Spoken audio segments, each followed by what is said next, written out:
I was born in a district called Islington in St. Mary, Jamaica. I go to the elementary school there. I went as far as to the 6th grade.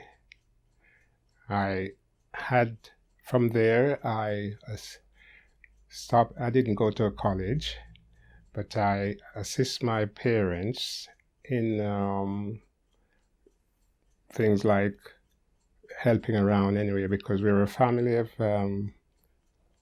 13. There's 13 children, my mother and father. And of course, among the 13, there's 12 boys. So you can see I'm from a giant family. I would say about the 7th in line of those 12 boys. I went to America when I was quite a youngster. What age was that? That was about 19. Okay. It was about 19. That was a time when America was still fighting the war in the Pacific with the Japanese. And so in America at those times, you could get some benefit from being in America, in the sense that although I wasn't a citizen of the United States, but because of the shortage of manpower, I was able to do many short-term jobs and things like that. And of course, I made good of the opportunity to raise some monies while I was there. After a period of time, I went back to Jamaica. There was one time when, after going back to Jamaica, and I had a part-time job with the Public Works Department. Because it was so uncertain, and my intention, I hope that I want to make good, and I could have a job, or have this job probably for 2 months, and then there's not a certainty that I'll have it for the 3rd month. So the opportunity arises where I went back to America, and I was able to earn some monies, to which I bought my first property when just about 20-something anyway. Before you go on, Mr. Esler, what was that very first job you did? I take it your first job was in America, was it? Yes. And what was it exactly? If you could give us a bit more detail, please. It was working in a farm and a factory. Okay. If I wasn't working in the farm, I would work in a factory. Mm-hmm. And that was all part of the manpower work in regards to the war effort at the time. Okay. And America, like Britain, was in desperate need for manpower. Manpower, yeah. Mm-hmm. Oh, good. So obviously you went back to Jamaica, like you said already. Yes. You worked a bit, and then you went back to America again. Yes. Was that to do the same job, or was it something entirely different? Well, it was about the same job, okay. Because it was an opportunity where, because I'm not a citizen of the United States, there was an opportunity where, after staying there for a period of time, you could either get an extension to stay. Suppose you had only a 6-month visa, mm-hmm. or stay. After that 6 months, you could get an extension dependent upon the circumstances. And on that, you could use up as much of the chances of the visas, and probably 3 terms. You could stay for 18 months. And then you'd probably either have to go back to Jamaica you'd have to go back to Jamaica because, of course, that term of contract that you had. Mm-hmm. Right. So what happened when you went back for the second time then?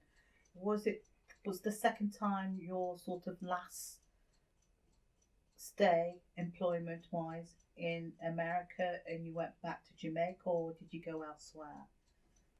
What did you do? Did your contract run out in America when you went back the second time? Yes.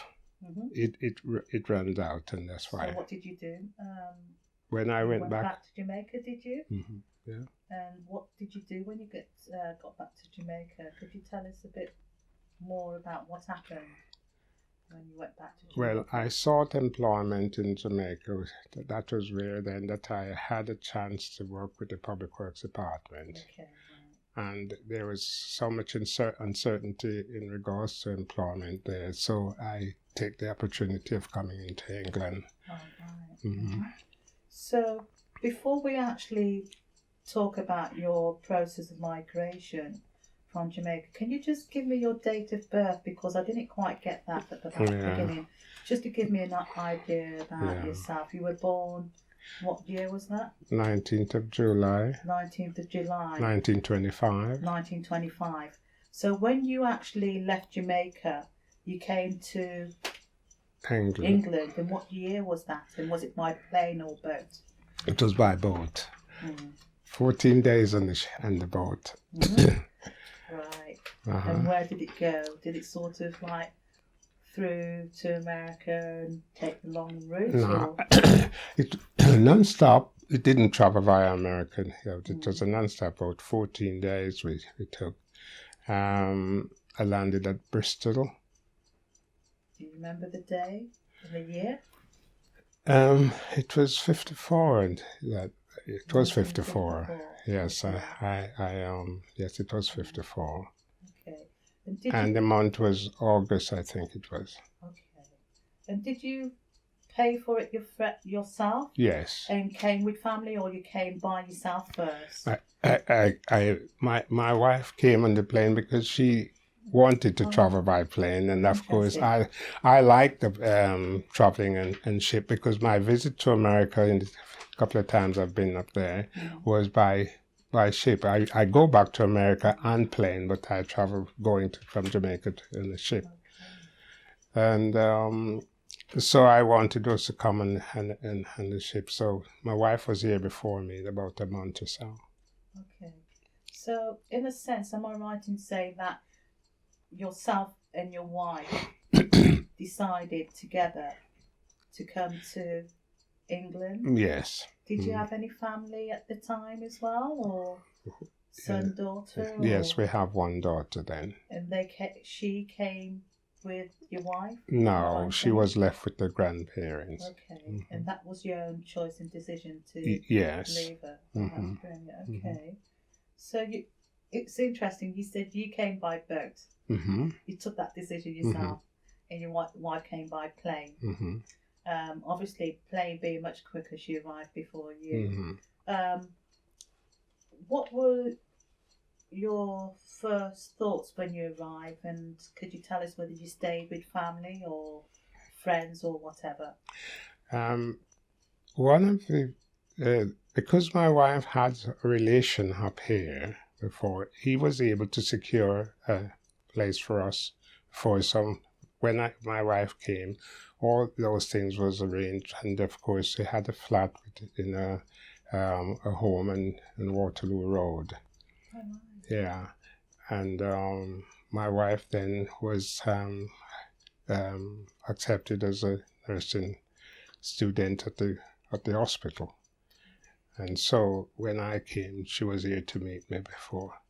Okay, so am I right in saying that? Where did you? Because you came by boat. Did you arrive in London, and then you were met by your wife, and you came? No, by train? we came to Avonmouth, Bristol. Okay, that's Bristol, and then by train into Wolverhampton. Arrive at about I would say about 7:30 the evening at the Lowell station. Okay, Lowell. Yes. Okay, that's interesting. So what were your first thoughts when you arrived and saw England, dear England? Well, it was a surprise. Surprise in that I have a built-up thought in mind that England was somewhere out of this world, so to speak. And when I say out of this world, it's that I seem to have expected more than I've seen. Again, maybe because I have the bright light of some part of America where I stayed for some years or some time. You know, I've been to New York City, I've been to Radio City Music Hall, I've been to Harlem, I sing in the Apollo Theater in New York. And I had a sort of a reasonable knowledge of some of the brighter things of life outside of my Jamaica. And learning about the mother country, or hearing about the mother country, it was taught in school about England, and everything is about the king or the queen or English or whatever. So we know now. So there's this great expectation that this is somewhere is, you know, we're going to have some of the good time up there, so to speak, because jobs and people would appreciate us as British citizen or subject, because at the time our country wasn't independent. Jamaica wasn't independent, so we were British subject in the sense that the colonial system was still there. But going to the mother country, we have great expectation. When we came, many of us were surprised. But then again, of course, you have to learn to live with it. We did learn to live with it, and after having some disappointments and so on. But... Okay, then. So you say you were surprised. Just to delve a bit more about your surprise, you said you came to live in Wolverhampton. Where exactly in Wolverhampton was that, and what did it look like when you first saw? When coming up on the train, and because it didn't get dark yet, because it wasn't dark then, at the time when you're traveling the train, and both sides of the road we see some long buildings and smoke and chimneys and all these sort of things. I'm sure this is something that goes down in most Jamaican mind, that you know, wonder what this place, where is this place, what is happening over there? It seems to be a lot of factories here. They look as if they have all the work in the world here. Well, because we know that we came coming from Jamaica, or leave from Jamaica, we hope to find a job which will be able to be employed, because the uncertainty of a job in Jamaica was very much poor. And so coming to England and realize that there is so much work about, because look at the factories, or you know, and only to find that it weren't, most of them wasn't factories anyway. It was dwelling houses, and you know, and so that was a big experience, really. I bet it was a big shock as well. Yes, wasn't it was. It was. It was. So you stayed with your wife's relatives, is that right, for a while? Yeah. Our wife and the wife's relative was not living at the premises that they got for us. It was a flat with it was 2-bedroom, a dining room, and the use of a kitchen. It was in it was an Englishman property home, which of course, because of the wife, the wife was known to be going into the hospital to work, you know, and naturally, we were lucky to get that place anyway. So you said your wife got a job, luckily, when she came in the nursing field. Yeah. How was the situation for you in terms of employment? I mean, did you have any sort of career choice about what you wanted to do, and were you able to fulfill them when you came to England, or you just took any job that came along?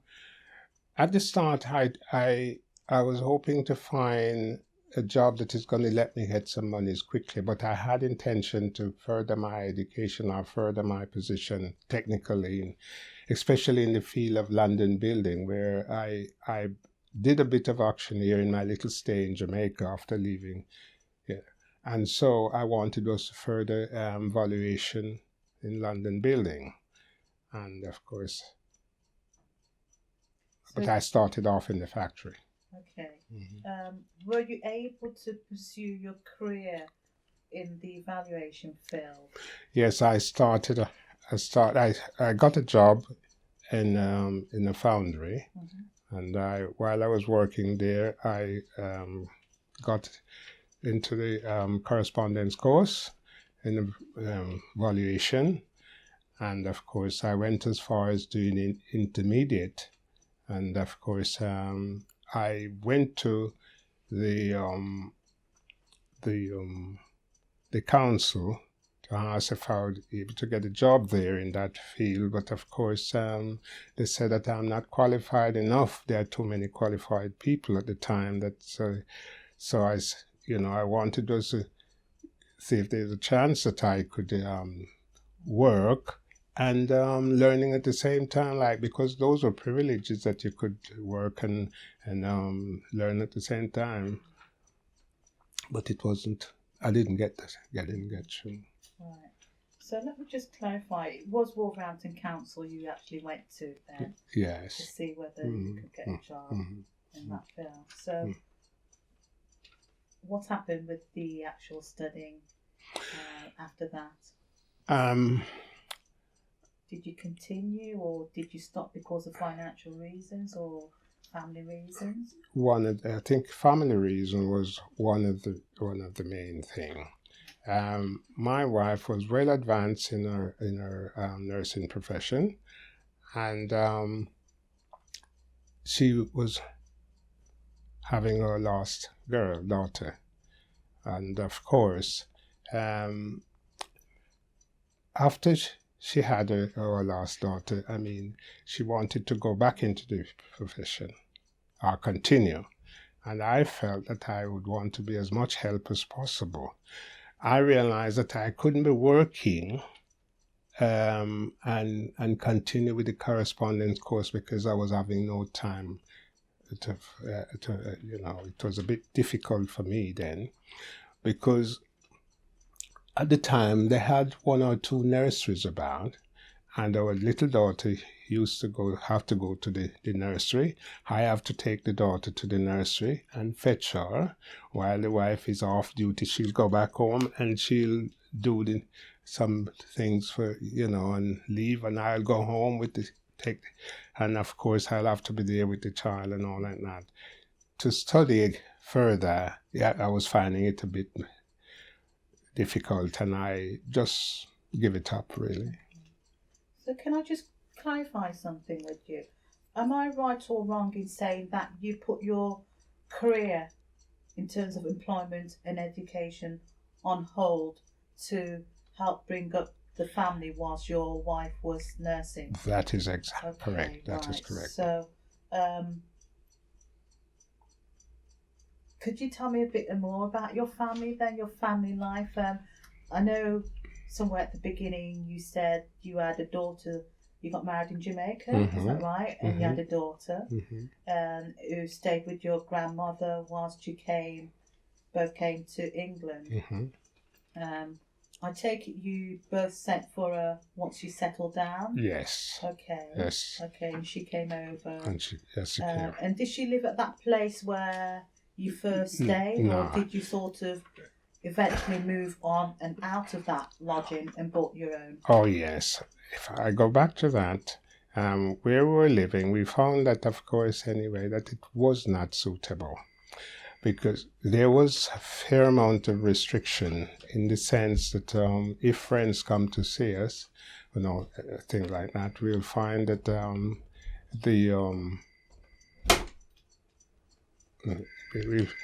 we'll find that Sorry, Dan. Can we just stop there? Can we stop for a second? Yeah. Right.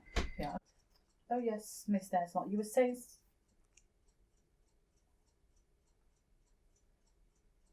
Okay, yes, you were saying about moving out of your house and your daughter arrival. Could you give us a bit more details about that? Yes. What happened around that stage in your family life? Okay. We moved out of the premises that we did at the start, that we where we lived before. We moved out of there after about 8 to 9 months. I doubt it was so much, but I would say about 8 to 9 months. We removed from there because we got our own property, our home, because you see, we have some monies leave back in Jamaica, which was in the bank, and when we saw the condition in England in regards to housing and conditions like that, we did not like the way we were living, and there was not an easy chance of getting accommodation. And the first thing that spurs us to get out and get somewhere for ourselves as quick as we possibly can was we saw an advert in the paper where there was a room for rent and Merridale Road, that's beyond by Chaplash, and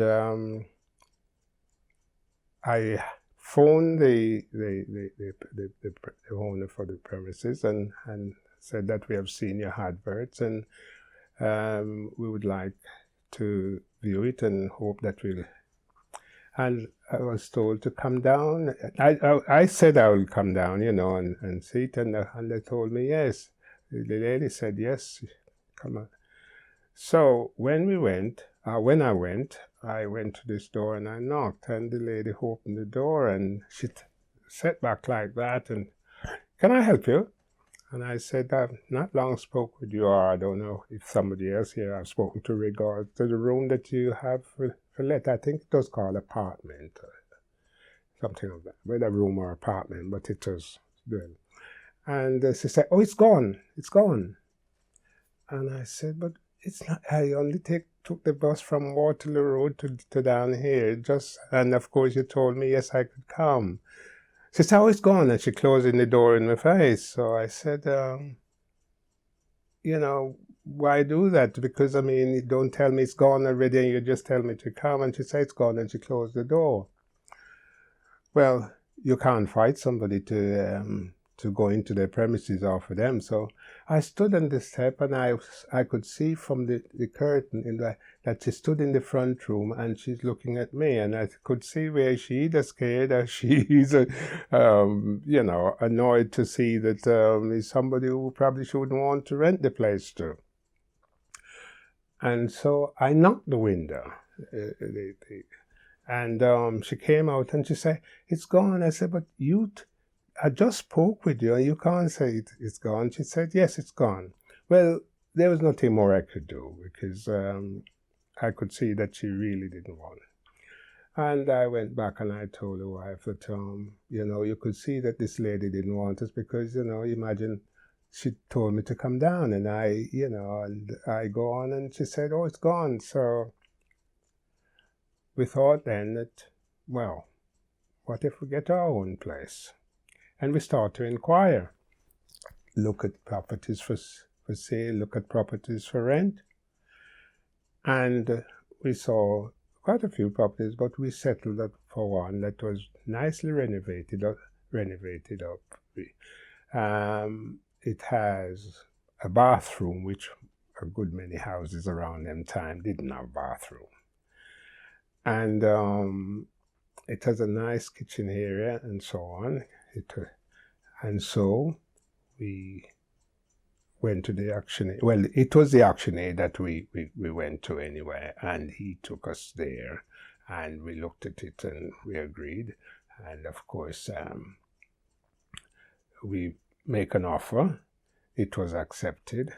But one of the strange things, when it was accepted and the owner for it beginning to found out for sure that well, I wouldn't say found out for sure. She spoke with the neighbors, I suppose, which of course she had to tell them that there is somebody who is going to, and I would say a black man, because these are the way that it was in the time. And it seems of objection because we have the same thing in this particular house too. But at that time, what we had was the lady said we had to pay £50 more for the house. And as if she was using that, after she agreed on the price, she was using that to discourage us. And of course, we said, no way, and eventually though, we got the place, and that's where we live. And after a year, the wife and I, and she decided, and she went down and she brought up the daughter that was left in Jamaica, and that's how, and she go to school here. But before that, now let me get this one straight. But before that, when we moved into this new place, the wife was then making our last daughter. You see, And then it was from there that we started to have some, I wouldn't say difficulty, but of course we have the young daughter and it was after the daughter is about 2 years old that the wife went down and brought up the other girl. And during those time, naturally, in those 2 years, I had to take the daughter back and forth to the nurse while the wife was, and then she gets some leave from the hospital and went down and bring their daughter up, the other one. Okay, so just to sort of summarise some of the things, touch upon some of the things you said.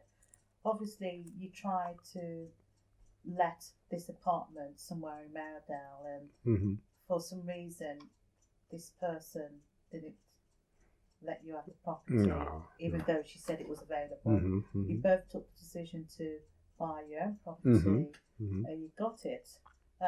What were the neighbours like when you moved in? Were they receptive to you, or did you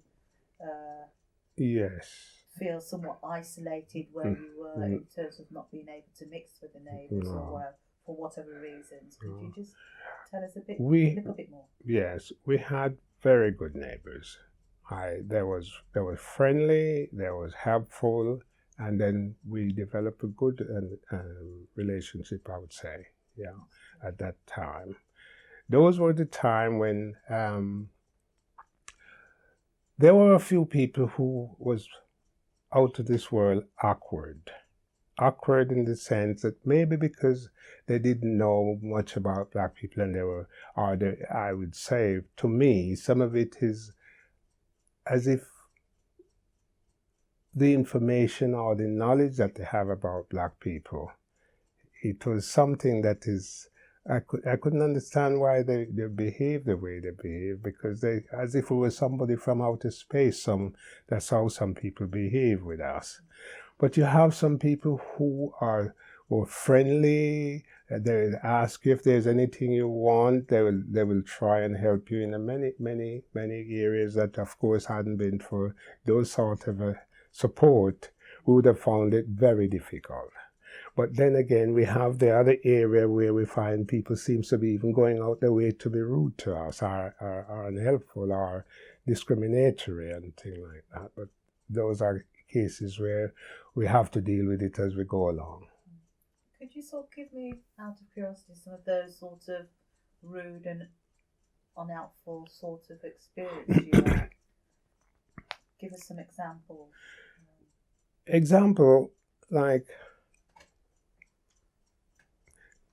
you're going along there, and of course you could see a woman with a child coming along, and the child was taught to dodge behind the mother, and I of course, this is an experience where the child would say, "Mommy, there's a black man." Now, what this mother did was to shook the child so much to say, "Don't say that, don't say that." Well, when I reached near enough to the lady, I said, "Hello" to the little girl. And she's still dodging behind her mommy, and mother would say hello. And of course, the child is still shy. Imagine also that she just got a shaking from the mother as if she had done something wrong. Well, I said to the mother, I said, "Well, I've heard the little child said, your little daughter said, Mommy is a black man, and I think this child is right. Why are you shaking at it? What would you tell the child then if you're trying to deny the fact that you're..." And she said, "Well, it's not your fault. It's not your fault." And I said, "What do you mean by not my fault?" She said, "Well, it's not your fault to be a black man, a black person." I said, "Well, are you proud to be white?" She said, "Yes, I'm proud to be white." I said, "Well, this black man is proud to be black. And don't tell the child that she's wrong when she said I'm a black man." She said, "I thought you'd be offended. That's why I want to stop her from it." I said, "No." So that's one of the little here that I think people was somewhere along the line out of this world, I couldn't understand that you people were so far away from the world that we live in. But maybe because people see some of these jungle films, some of these things have black people or other people in other parts of the world, and then they feel that they're actually patronizing you when you know, I didn't like that anyway. Okay. So to move on then, you said you had your second daughter at this new place you actually bought for yourself now, both of you, your wife and yourself, and then you sent for your other daughter from Jamaica, is that right? Yes. Okay. So what happened in terms of family life? Obviously, there was your wife working, you actually caring for your kids, going backwards and forward. What happened after a while when your kids grew up? Yeah. Firstly, it was hectic for me to carry on, and for the wife too, because as strangers in a new country, naturally, we do find it difficult as to getting support or help from anyone. So we have to try our best to see how we're going to be able to carry out our life with a child, and we have to work and so on. So while the wife is on duty and the child is at the nursery, I will finish work at an early time. Like most other men, they had the chance of doing overtime and all like that. I couldn't do much of a overtime because I have to get off and hurry across the New Birmingham Road to the nursery at by Curzon Street and Birmingham New Road, where there was a nursery there for children, and take my little daughter into a pushchair and take her home, and it would be, she and I will be there, and of course I did what I can as a man for the child and for our daughter, and the wife may be off duty and probably have a split shift probably. She'll come in and do something, and then she have to go on back and all like that. So we have it difficult. There was many of the white folks in the road, they love that little child so much. Sometimes they want to come and take the little child, or they come and play with, but they were very helpful at that time.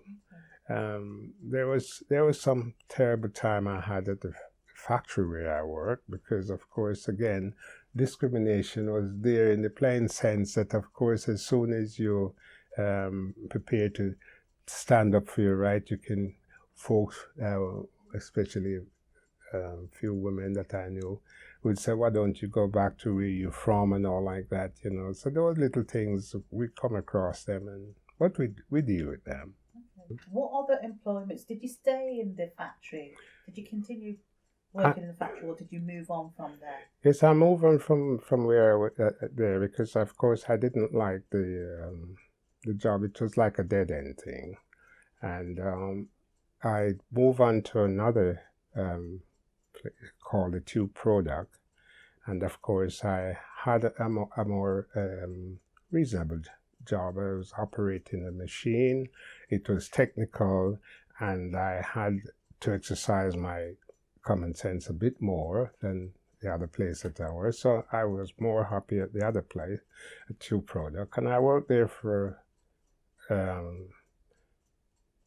few years. It was one of my evening shifts that I was working on when it comes on the radio that Kennedy was shot. So I remember that very well. And I worked there, and of course after a few years, and I left and I went to Cradle Heat. We are working Cradle Heat at the engineering firm, and that was a more update type of work again, because technically you have to know how to manipulate stuff and steel or whatever on tubes and all these sort of things, and so it was more technical. And the more I work in different places, is the more I enjoy the challenge of knowing something more and be able to do something more effective than what I was. So Did you sort of just stay at Cradley, or did you continue moving on? Well, Cradley had become redundant. They ran out of a contract that they had with in the Middle East, that they were making some stuff, which of course it was only for a period of time, and that runs out, and I had to leave there and it was after leaving there and looking for other employment when I come up on the ads in the paper where I saw where they're looking for somebody who could work on their own and manage a factory. Well, they did say a bay, and of course, just a small place.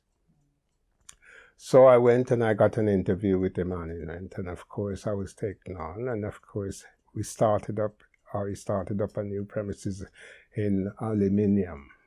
And this is where road sign, aluminium road sign, it is most of these highways and stop and go and give way and all those signs. We were processing those sort of material. And I worked with them for quite some time, and the place went into liquidation after. But it had progressed very well that we had to remove from that premises at Tividale into Constitution Hill, Birmingham. And they expanded into the double glazing. That is where the double glazing was just coming in. And of course, it was only a few big firms like, well, I don't remember some of them, but of course. So we worked there, and that was pretty good. But the place went into liquidation.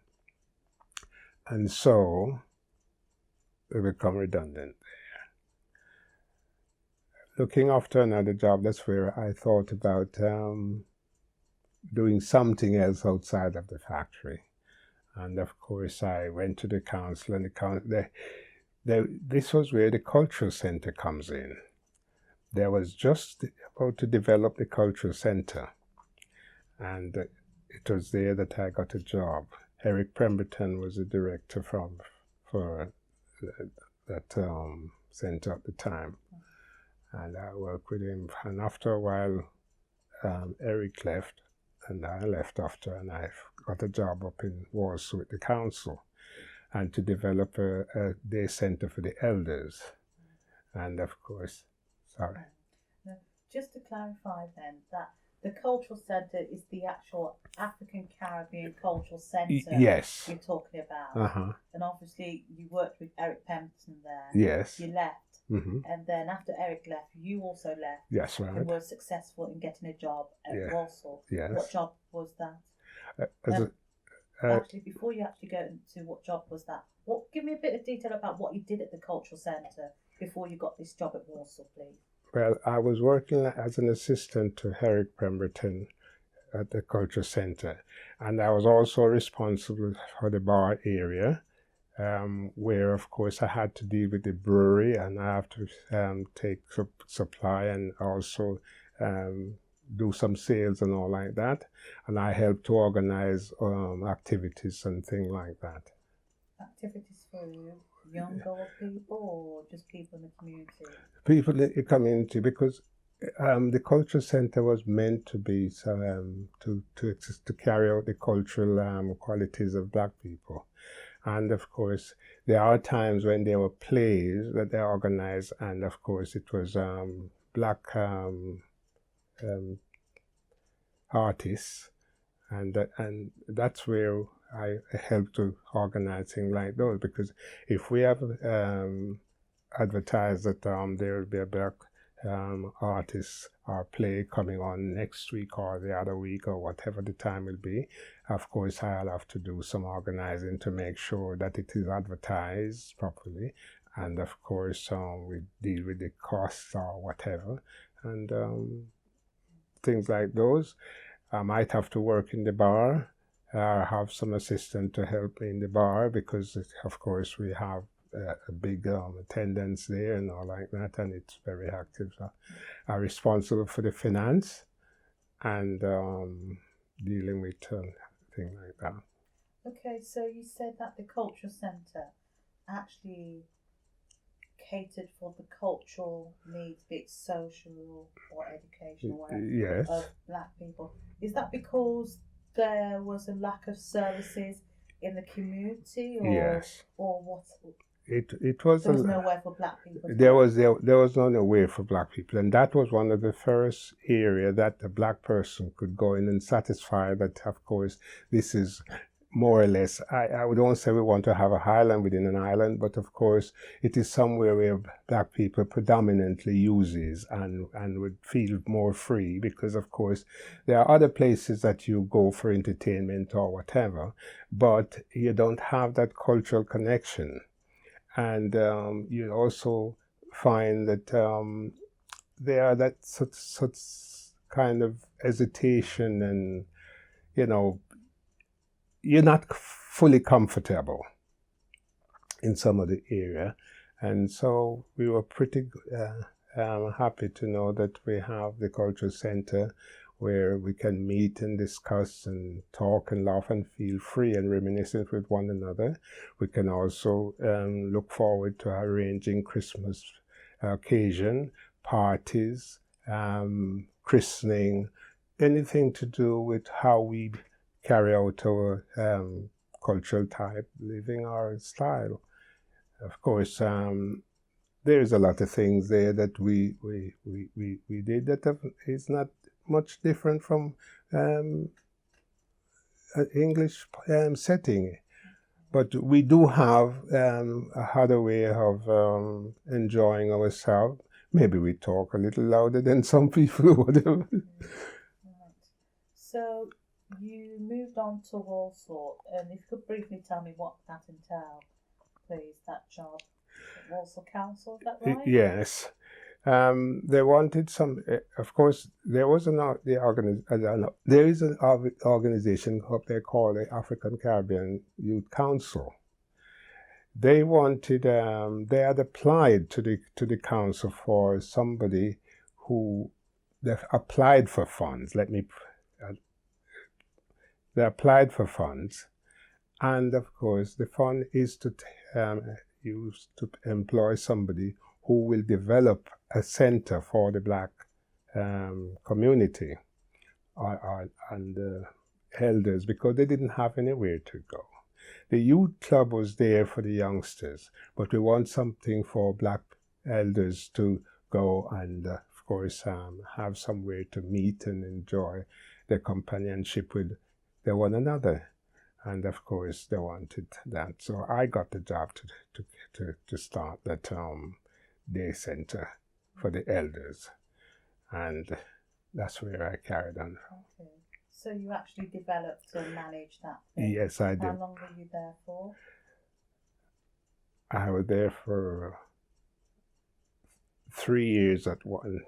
Walsall. 3 years at one time, at the first stage. I went back there, but I was there for 3 years at the first. Mm-hmm.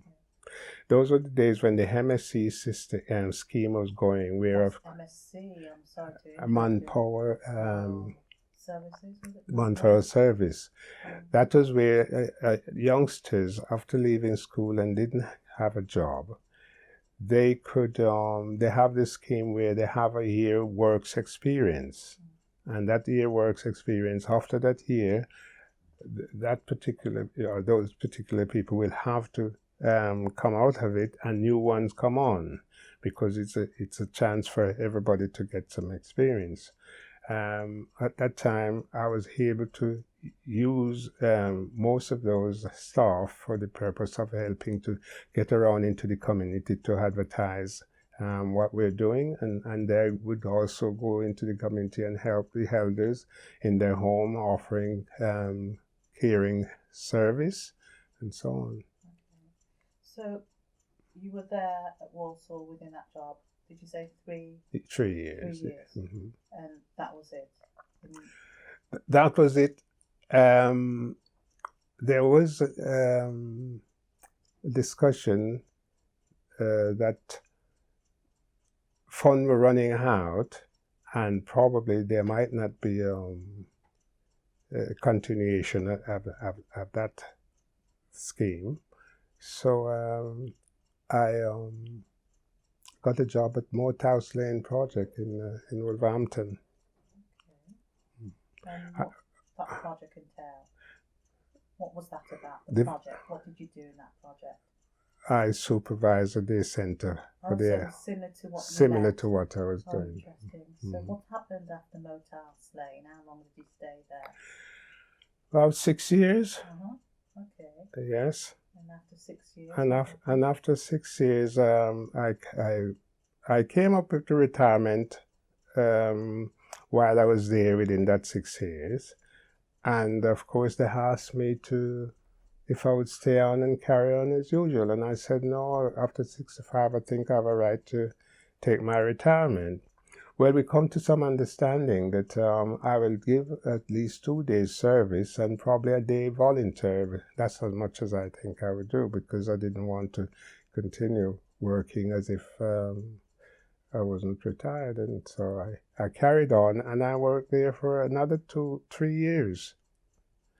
And I said enough is enough, and I finished there. And while I was at home here for about 3 months, or nearly 3 months, and I was getting calls from all over asking if I would come up to Walsall back and assist them in developing up the centre again. Because when I leave up there, and I was down in Morehouse Lane, I understand after 2 years it was more or less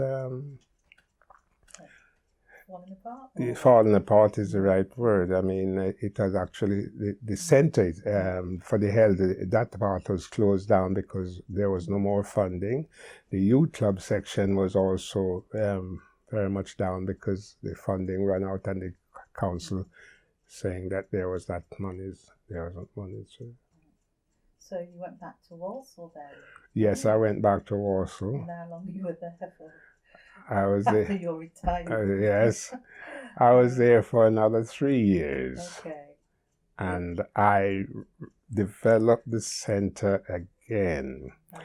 The center was progressive. We have sometimes, after having people from different areas coming to visit our center, and we sometimes go to visit. We go to London in Balham with a coach of seniors, 50 senior citizens, and they would come probably the next year. And of course, we go to places like Manchester. We go to places like just down here, Sandwell. Well, of course, we call it West Brom, isn't it? Okay.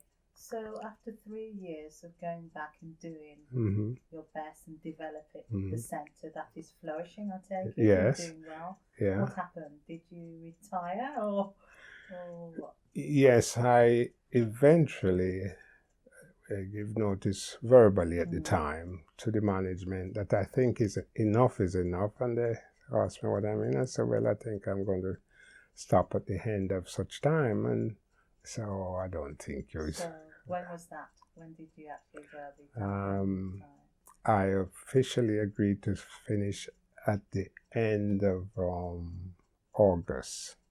Was that 1999 or 98? That is 1999. 1999. Okay, that's interesting. Before we actually go on, I mean, you've talked about your life, etc., which is good, but what did you do in terms of your leisurely activities, and what other things did you get involved in your spare time? Did you, or not really do anything? Yes. In between, I'll go to parties. I was usually asked to get to the master of ceremony at many occasions, of course, wedding occasion, children christening and things like that. So I enjoy those areas, and I'm not much of a drinker, so I'm not much for a pub drinking session, but I like to know that I can, if I have a visitor or a friend, and if they would want to go to the pub and we have a drink and have a chat as man and man or whatever, I don't mind that. I enjoy that sort of area. other than that, I like to paint. I do a lot of painting. All this house here, I don't really think there's a spot in this house, in and out of it, that I haven't done myself. Okay. You know, so I like that. I don't like to put papers on anyway. I see you've got But- a lovely gardening as well. Do you do that, or is it your wife, or both of you do it? Well, I'd want to say that I'm the one who does the garden, Okay. especially in the back more. Okay. The wife liked to put in a little small flower plant in the front and so on, and she direct me as to what she want the front to look like. And so, Okay. but the heavier thing, the garden, work in the garden, I do that. I like to get the fork and dig it up and plant some stuff and all like that. Cut the tree limbs, pick the apples, and trim the apple trees and all like that. What about church? Did you go? Are you a regular church goer, or do you go, or whatever? I mean, I know some people do go to church. What about yourself? The wife and I used to go very regular together. So religion was an integral Yes, part still. yeah, It yes, was a part of it. yes. That's good. Yeah. Okay, so looking back, can you tell me what do you consider to be your achievements in life? You know, where you're coming from and the fact that you land in England. What do you consider to be your achievements? My achievement is that I'm fortunate in the sense that I find continuous employment, to which I like to have a security. I like security. And even if a job did not satisfy me as to my ability, I would probably hold on to something if I didn't get what I want at the time, and hoping that, of course, I could either work my way up in that, or otherwise, when I see something better or different, I would go into it. But I've always been employed, and I'm able to make my security more tangible, so to speak. What about the fact that you've managed to buy your house? Would you consider that achievement? What about the fact that you bought your own property? Isn't that an achievement within itself? Yes. You and your wife? Yes, it is an achievement, but again, as from the age of just 20, somewhere around there, I have owned my own property. And I've always thought that, of course, it is important that whatever happened, I would have to have my own property. Oh, that's nice. Okay. Because if I go back, one of my returns from America, I had enough money was to buy my first property at a young age, and I rented it out, and I never go without a property since. Okay. Right. So, also, when I That's- look back on what you said, reflecting on the fact that you developed the Centre for Elderly People in Walsall, and the fact that they called you back the second time, that's quite an achievement within itself, Mr. Eslov. I mean, do you feel quite pleased that you were able to do that? Yes, one of the beauty about it too is that I get the support of the people, and one of the heart in getting people to support you is to learn to appreciate other people. In dealing with the elders and working for them or working with them, is that I make sure that people feel free with me. I make sure that I respect people's right, and I make sure that if I say I'm going to do this for you, I try my best to do it. If I can't do it, I'll go back to them and say, no, I'm sorry, I tried this or I tried that, but it isn't possible at this time to get this done for you. And people have confidence and respect in that, because at least they trust you. People trust me in so many ways that sometimes I feel a bit humble, because I tried my best and I get the success from it. Okay. Now, trying to bring this interview to an end, there's only 2 more questions I've got. Now, what do you consider to be the changes since you arrived? Have you seen many changes since you arrived in England? That's one question. Yes, it's like a revolution. Yeah. In what ways? Could you tell us a bit more about Yeah. what are the changes you've actually seen? If I look around in England, in particular, which of course I've been in Wolverhampton ever since I've been here, and that's on or about 44, going 45 years. Looking at England or Wolverhampton as it is now, it is something that if I was dropped out of the sky and there was nowhere in Wolverhampton that I probably could detect and think, well, this is Wolverhampton. There's such a change. We had about 2 traffic lights in Wolverhampton at the time. I have seen, you take the Wensfield Road. It was just terrace houses along there going up to the New Cross Hospital. The New Cross Hospital is not like what it is there now. Of course, all that had changed, and of course it is built up in such a high tech quality place. All those skyscraper buildings that are high building that you see and went up there, none of them were there. It was just some terrace houses along the road there. There was none of those buildings that were there. You mean like these high tower flats you're talking about? Yeah. They weren't there. There was none away from in the Okay. town centre. There's no skyscraper building that were here when I come from. But the London building was some of our main attractive building where unemployment benefit is paid or you go for seeking employment or something. What about the houses themselves? Have they changed in appearance? Oh yes, oh yes, oh yes. Most of the terrace houses are gone. Areas like these and down in Penfield or Tettenhall, houses like these were rare, and you really could, if you don't have some money, good monies, you're not going to be able to get these houses. And just imagine that when we bought this house 40 odd years ago, we could get this house for $3,500. Which was a lot in those days. Which was a lot in those days, you know. And you could also get a terrace house for 700 or 500 pounds in another area. But we have quite a lot of change. I mean, you look at the ring roads, the double roads and all that sort of thing, the new housing estate, the new housing. What we have now, we have a lot of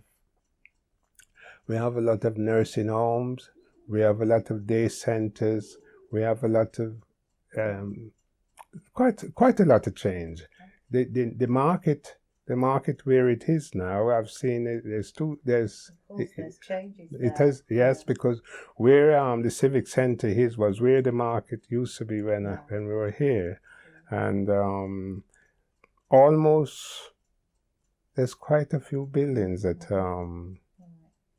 What about the people themselves and the population? I mean, when you first came, were there a lot of black people around, or do you see, obviously, the difference there now, presently? When we first came here, there was probably about 20 black folks that I remember. And they were based in 3 areas. Waterloo Road, Merridale Road. I don't know if that is that Merridale Road by where Artel's and that road by the High Infirmary. I think it's Merridale Road. Merridale, sort of near to the chapel, actually. That's right. There was 2 houses there that housed immigrants, and up in Presswood Road there was somewhere some greens were, and the rest was on Waterloo Road. You know, when we go into town, in those early days, I would say when I go into town in those early days, you could be walking around for half a day and you wouldn't see another black person. And if you happen to see another black person, you feel as if you're at home, so to speak. You say, oh, there is. And you make sure that you go around and meet that person, and then you say, hi, how are you? And then they'll tell you, and I say, well, how long are you here? And they say, oh, I came up last week or last month. And before long, we were seeing enough black people as if we were in Jamaica. Okay. So we have seen all those So changes. you've seen a lot more Yeah. black people, Yeah. African Caribbeans, Asians. Yes, and so because on as in- time goes on, I mean, more people are coming in, and you feel more at home with, because there are other people that you could relate to. Not to say we couldn't relate to English people, but we find more that we could reminisce back with, because of course you could see somebody there and you say, "Hi, by the way, where are you from in Jamaica?" And they say, "Well, I'm from there and I'm from there. Did you know so and so and so?" And in so doing, you feel more at home, as I say. Okay. I know you said something interesting, and I just want to touch upon it briefly, and if you could briefly elaborate on it. You said that round the pier when you came, there were 10 black places where black people can live in properties. Mm-hmm. Are you saying now things have changed? A lot black people are now Oh, buying yeah. more properties? Oh, yes. Just for clarification. Those was a time when where just a few places that actually housed black people. It was those people who were prepared to allow you to get a rental accommodation. And I named those 3 places, or 4 places, which is Waterloo Road, Normpton Road, Merida Road, and up in What did you say? Prestwood Road there. And at that time, as you know, there wasn't much black people around.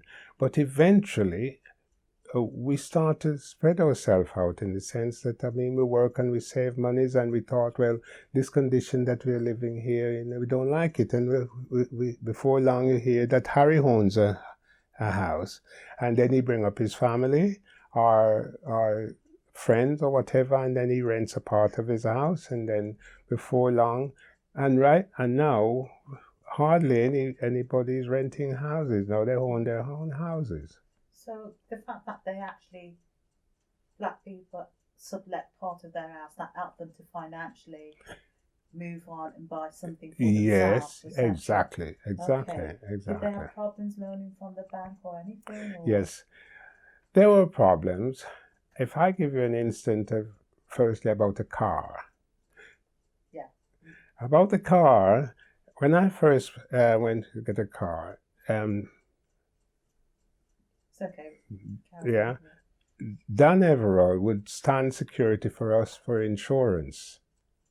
And we have to pay to Dan Everall for some extras there, because of course they are standing security for us, and so we'll pay twice as much for that insurance. Okay. So we find difficulty. I can remember Coventry Building Society. It was the auctioneer who recommended that them recommended for us to get an insurance on the property, and it was difficult. Okay. So to end then, looking back on your rival and black people in England here, especially Wolverhampton, just give us a brief summary of what you think some of your contributions have been to Wolverhampton, be it socially, politically, etc. What do you think you have contributed to yourself? I mean, you've said a lot in terms of helping develop centres for elderly people. I'm sure you've put a lot back into the community by assisting them. Yes. To be fair to the community and to myself, I have achieved quite a bit, the family and I. For our service to the community, we have given quite a bit, in the sense that we work, we buy. Our purchasing power was very strong, in the sense that we know what we want, we go for it, we buy things, we pay our insurance, we pay our taxes, we pay our way, and we have seen from that of course the economic situation or the economics standard of the country develop around us, and we enjoy doing our part. And of course, we just hope that we will, get our share of what the prosperity or the system have to offer. Okay. Right. Thank you very much.